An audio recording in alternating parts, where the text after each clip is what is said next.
Hello everyone, my name is Jason and welcome to your Word of the Day video brought to you by MainStreetEnglish.com.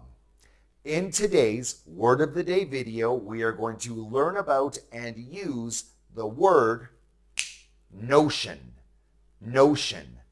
Notion is a noun and it means a belief, an idea.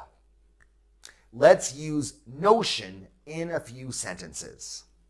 I think the professor's notion of fun was different from the student's notion of fun. John had some pretty strange notions.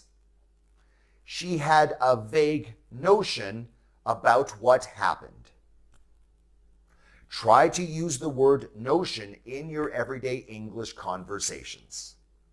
My name is Jason. This has been your Word of the Day video brought to you by MainStreetEnglish.com. If you enjoyed this video, please like and subscribe to receive notifications of future English video lessons created by Main Street English. Thank you and see you again.